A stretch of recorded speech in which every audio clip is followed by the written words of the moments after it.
সর্বপ্রথমে মহান ঈশ্বরকে ধন্যবাদ দিই এবং সকলকে আরেকটিবার প্রভু যীশু খ্রিস্টের নামেতে শুভেচ্ছা জানাই। সকলকে জয় যীশু। আসুন, আজকে যে আমাদের আলোচ্য বিষয়, সে বিষয় হলো ঈশ্বরের দয়া, ঈশ্বরের মঙ্গল। সে বিষয় নিয়ে আজকে আমরা আলোচনা করব।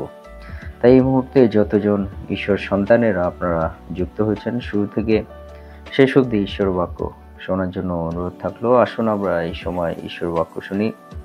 গীত সংহিতা 86 অধ্যায় 5 পদ।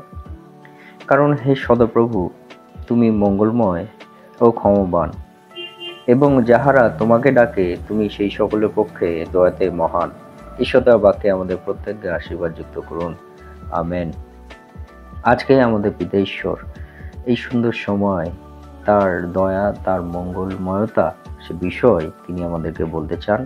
কারণ পিতা ঈশ্বর তিনি আমাদেরকে বলতে চান যে আমাদের পিতা ঈশ্বর তিনি মঙ্গলময় এবং ক্ষমাবান। তিনি আমাদেরকে ক্ষমা করে থাকেন। আমরা যদি তার কাছে আমাদের জীবনের সমস্ত বিষয় সকল আমরা খুলে বলি, তার চরণতলে আমরা স্বীকার করি, তিনি আমাদেরকে ক্ষমা করেন এবং সেই সঙ্গে সঙ্গে ঈশ্বর তিনি মঙ্গলময়। এই ক্ষমা দান করা, এটাও কিন্তু ঈশ্বরের একটা মঙ্গলময়তা আমাদের জীবনে প্রকাশ পায়।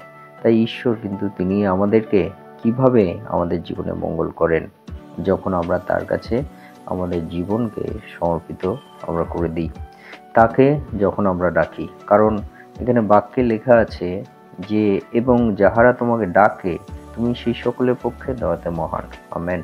অর্থাৎ যারা পিতা ঈশ্বরকে ডাকে, পিতা ঈশ্বর কিন্তু তাদেরকে দয়া করেন এবং তাদের জীবনে ঈশ্বরের মঙ্গলময় কার্য কিন্তু তাদের জীবনে আসে। হালেলুয়া। সে বিষয় কিন্তু পিতা ঈশ্বর তিনি আমাদেরকে এই বাক্যের মধ্যে দিয়ে বলেন। তাই যদি আমরা ঈশ্বরের দয়া, ঈশ্বরের মঙ্গলময়তা আমাদের জীবনে পেতে চাই, তাহলে কি করা দরকার? প্রথম যে বিষয়, যে আমাদের নিজেদেরকে প্রত্যেক দিনের জীবনে ঈশ্বরের কাছে সমর্পিত করতে হবে, উৎসর্গকৃত করতে হবে। আমাদের জীবনকে পিতা ঈশ্বরের চরণতলে আমাদের রাখতে হবে। এবং 2 নম্বর বিষয় কিন্তু আমাদেরকে সে পিতা ঈশ্বরকে ডাকতে হবে। যখন আমরা আমাদের জীবনে আমরা প্রস্তুতি নিই যে আমাদের জীবনকে পিতা ঈশ্বরের চরণতলে আমরা সঁপে দেব, সমর্পণ করব, তখন কিন্তু আমরা ঈশ্বরকে ডাকার যে ইচ্ছা আমাদের জীবনে তৈরি হয়। একটা ফ্রি উইল কিন্তু পিতা ঈশ্বর প্রত্যেক মনুষ্যকে দিয়ে তৈরি করেছেন। প্রত্যেক মনুষ্যের মধ্যে পিতা ঈশ্বর কিন্তু একটা ফ্রি উইল দিয়ে রেখেছেন। সেই ফ্রি উইলটা একটা হলো ইচ্ছা শক্তি, যে পিতা ঈশ্বর তার ইচ্ছার বিরুদ্ধে কিন্তু তিনি কোনো কিছু করতে চান না। পিতা ঈশ্বর সেই ইচ্ছা শক্তিটা প্রত্যেক মনুষ্যকে ঈশ্বর প্রদত্ত, এটা একটা আশীর্বাদ, সেটা কিন্তু দিয়েছে। পিতা ঈশ্বর তিনি চান যে আমরা ভালো পথে নাকি মন্দ পথে, কোন পথে আমরা যাব, কিন্তু পিতা ঈশ্বর তিনি চান যেন আমরা তার দয়ার পথে আমরা আসি। কিন্তু তা সত্ত্বেও পিতা ঈশ্বর আমাদের জীবনে একটা ইচ্ছা শক্তি রেখেছে। আমরা ঈশ্বরের দয়ার পথেও আমরা যেতে পারি, অথবা তার বিপরীতেও আমরা যেতে পারি। যদি আমরা বিপরীত পথে যাই, তাহলে আমাদের জীবনে বিনাশ, ধ্বংস, আমাদের জীবন নষ্টের পথে যায়।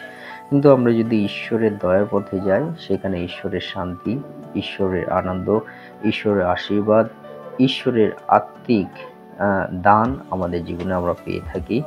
আর সেই মধ্য দিয়ে কিন্তু আমাদের জীবন সেইভাবে নতুন করে সৃষ্টি হয়, নতুন করে তৈরি হয়। পিতা ঈশ্বর সে বিষয়ে কিন্তু বাক্যে আমাদেরকে বলেন। হালেলুয়া। তাই ঈশ্বরের যে দয়া, ঈশ্বরের যে মঙ্গলময়তা আমরা কিভাবে আমরা পাবো, তার প্রথম বিষয় হলো যেন আমরা নিজেদেরকে ঈশ্বরের কাছে সমর্পিত করার আমরা চেষ্টা করি। সমর্পিত যদি জীবন আমাদের না থাকে, তাহলে কিন্তু ঈশ্বরের দয়া, মঙ্গলময়তা আমাদের জীবনে আসবে না। কিন্তু আমরা যদি সমর্পিত জীবন আমরা রাখি, ঈশ্বরের দয়া এবং মঙ্গলময়তা আমাদের জীবনে আসবে। এবং সেই সঙ্গে সঙ্গে দ্বিতীয় যে বিষয়, আমাদেরকে ঈশ্বরকে ডাকতে হবে। যদি আমরা ঈশ্বরকে ডাকি, তিনি বলছেন যে দয়াতে মহান। গ্রেট কাইন্ডনেস, ঈশ্বরের একটা মহান দয়া কিন্তু আমাদের জীবনে আসবে যখন আমরা ঈশ্বরকে ডাকতে শুরু করব। আর এই ডাকাটা, ঈশ্বরকে এই আহ্বান করাটা, এটা কিভাবে আমরা ঈশ্বরকে ডাকবো, সেটা হলো প্রার্থনা। যে বিষয় আমরা চোখ বন্ধ করে, মাথা নত করে ঈশ্বরের চরণতলে আমরা যেভাবেই পারি, হ্যাঁ, আমরা ঈশ্বরকে কাছে প্রার্থনা আমরা করতে পারি এবং পিতা ঈশ্বর সেই প্রার্থনা আমাদের তিনি শ্রবণ করেন। এবং এই ঈশ্বরের দয়া, তাছাড়াও পিতা ঈশ্বর তিনি আমাদেরকে কিভাবে আমাদের দয়া করতে চান। পিতা ঈশ্বর তিনি যদি আমরা দেখি যাত্রা পুস্তক 34 অধ্যায় 6 পদে, ঈশ্বর তিনি কিন্তু আমাদের তার সত্য এবং মঙ্গলময়তার মধ্য দিয়ে আমাদেরকে দয়া করতে চান। সেই সত্যটা মধ্য দিয়ে পিতা ঈশ্বর আমাদের দয়া করতে চান। যখন আমরা পিতা ঈশ্বর সম্পর্কে সঠিক তথ্য আমরা পাই, সঠিক সত্য বিষয় আমরা জানতে পারি, তখন এইটা কিন্তু আমাদের জীবনে একটা দয়ার বিষয়।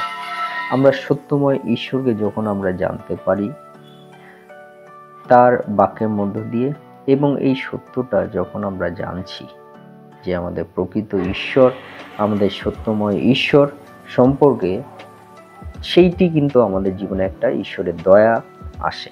সেইটি কিন্তু আমাদের জীবনে ঈশ্বরের একটা দয়া কার্য করে। হালেলুয়া।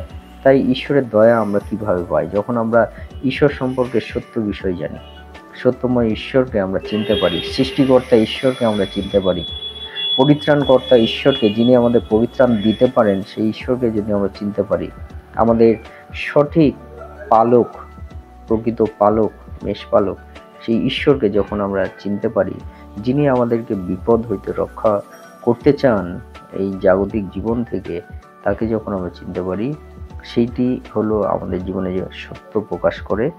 যখন আমরা সেই সত্য আমরা জানতে পারি, সেটাই কিন্তু একটা ঈশ্বরের দয়া আমাদের জীবনে এইভাবে কিন্তু আমরা ঈশ্বরের দয়া আমরা পেয়ে থাকি।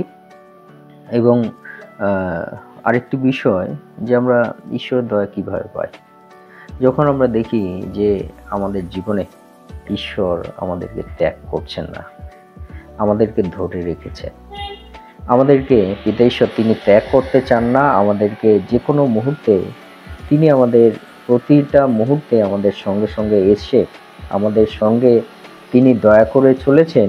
আর সেই দয়ার মধ্য দিয়ে কিন্তু আমরা ঈশ্বরের দয়া আমাদের জীবনে, ঈশ্বরের মঙ্গলময়তা আমাদের জীবনে কিন্তু আমরা দেখতে পারি। হালেলুয়া। এইটি কিন্তু একটি গুরুত্বপূর্ণ বিষয় যে ঈশ্বর আমাদেরকে যখন ত্যাগ করে না, আমরা বুঝতে পারি যে ঈশ্বর আমাদের সঙ্গে আছে, আমাদেরকে সাহায্য করছে, আমাদেরকে তিনি হেল্প করছে প্রতিটা মুহূর্তে, আমাদেরকে সাপোর্ট করছে। আমরা যে উপলব্ধি আমরা পাই, তা থেকে আমরা বুঝতে পারি যে ঈশ্বর তিনি আমাদেরকে দয়া করছে, আমাদেরকে ত্যাগ করতে চান না। সেটি আমরা নেহমীয় 9 অধ্যায় 17 পদ যদি আমরা পাঠ করি, আমরা জানতে পারবো। নেহমীয় 9 অধ্যায় 17 পদ, সেখানে আপনারা পাঠ করলে বিশদভাবে আরও জানতে পারবেন যে ঈশ্বর তিনি আমাদেরকে ত্যাগ করতে চান না, আর সেই মধ্যে দিয়ে তার দয়া আমাদের জীবনে আমরা জানতে পারি।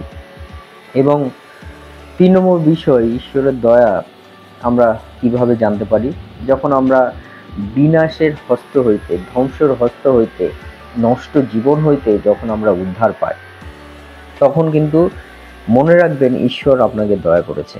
যখন আপনি প্রভু যিশুকে জানতেন না, তখন আপনার জীবনটা কেমন ছিল?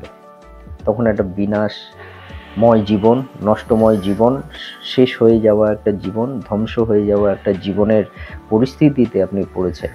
আর সেই মুহূর্তে যখন আপনি ঈশ্বরকে জানছেন, পিতা ঈশ্বর বলছেন যে তিনি আপনাকে, আমাকে, আমাদের প্রত্যেককে বিনাশ হইতে তিনি আমাদেরকে রক্ষা করবেন, বিনাশ হইতে তিনি আমাদেরকে দয়া করবেন। আর সেই বিনাশ হইতে যখন আমরা ঈশ্বরের চরণতলে আসি, ওইটা পিতা ঈশ্বর কিন্তু আমাদেরকে দয়া করছেন, সেটি কিন্তু আমাদেরকে তিনি সাহায্যের মধ্য দিয়ে দয়া করছেন। আর এইটার মধ্য দিয়ে কিন্তু আমরা জানতে পারি যে আমাদের পিতা ঈশ্বর তিনি আমাদের জীবনে দয়া এবং মঙ্গল তিনি করেন। হালেলুয়া। এই বিষয়টি খুবই গুরুত্বপূর্ণ। আপনারা মনে রাখবেন যে যখন বিনাশময় জীবন, ধ্বংসময় জীবন হইতে আপনি রক্ষা পেয়েছেন, ওইটি পিতা ঈশ্বর আপনাকে দয়া করেছেন, আপনার জীবনে মঙ্গল কার্য করেছেন।